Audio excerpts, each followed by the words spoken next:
My name is Joe. I'm a member of the Fort Mojave tribe. We're a small tribe, maybe around 2,000. We live on a tri-state reservation, California, Arizona, and Nevada. Our tribal headquarters, our tribal office is in California, in Needles, California.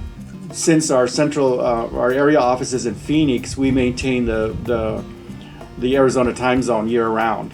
So even though we're in California, we do maintain the Arizona hours. Just north of here, we have our spirit mountain we call Avikwame, and that's our Creator made the people.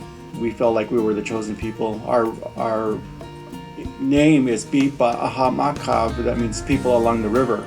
And He chose us to stay here and to be around the mountain, and so that's who we're known as.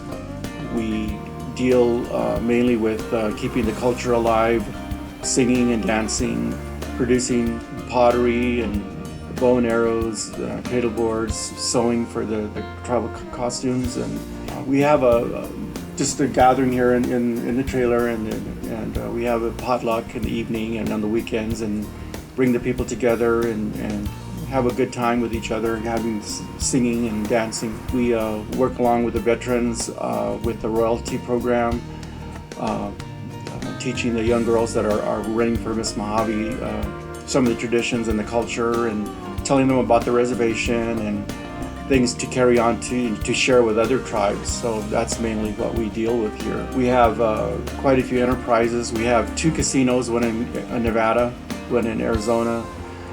We have our own cable company. We have our gas plant, tribal utilities, 2 smoke shops, one in California and Nevada, and a mini market gas station. We have our own farming. We farm because we have our Colorado River that runs through the reservation, so we have to make sure that we utilize that water, because in Arizona and California that water is pretty precious, and so we have to fight to make sure that we use our allotted water so that no one takes it away from us. Once a year in October we have Fort Mojave Indian Days, and that mainly was brought on to bridge the local community and the surrounding areas to the tribe and to the culture and keep them informed. A lot of people knew we were here, but they didn't really know that much about us, so we picked that to share our culture and our ways of singing and just bridging that gap with the local community. So that's been successful. And then later on we developed this powwow that takes place in February, and we bring a lot of tribes from far and near to participate in that.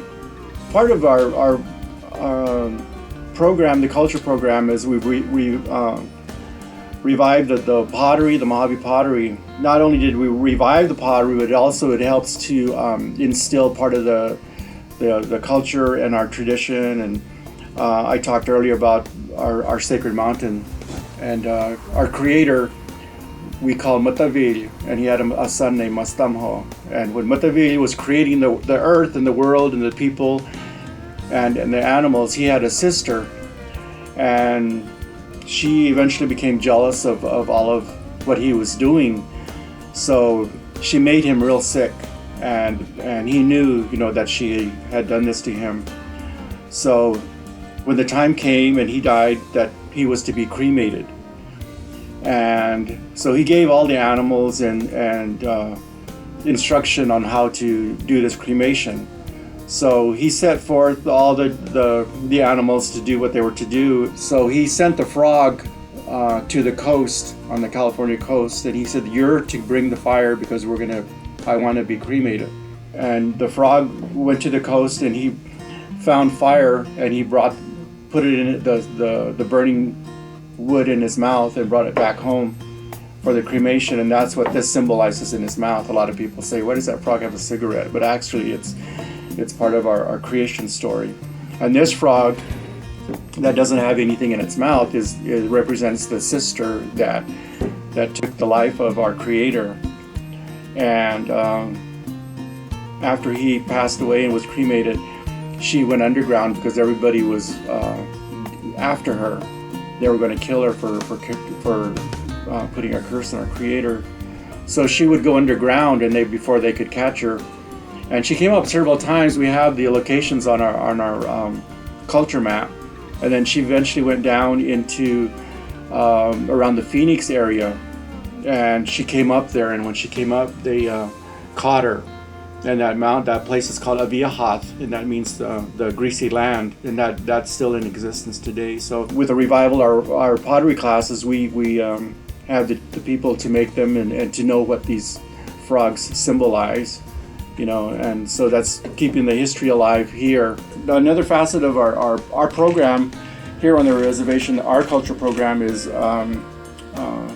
reviving some of the skills that the Mojaves are known for, and that is their beadwork and their pottery. Our first contact with Europeans was the Spaniards in 1600s, and they traded beads with the Mojaves for our scouts as they were going to California, to the coast. And in the beginning, when we had first contact with the Spaniards and the beads, they would trade blue and white beads. And so the blue and white colors came to symbolize our tribal colors. So a lot of our beadwork that you'll see is in blue and white, and that's why that's why we do that, because that's some of the first colors that we were introduced to.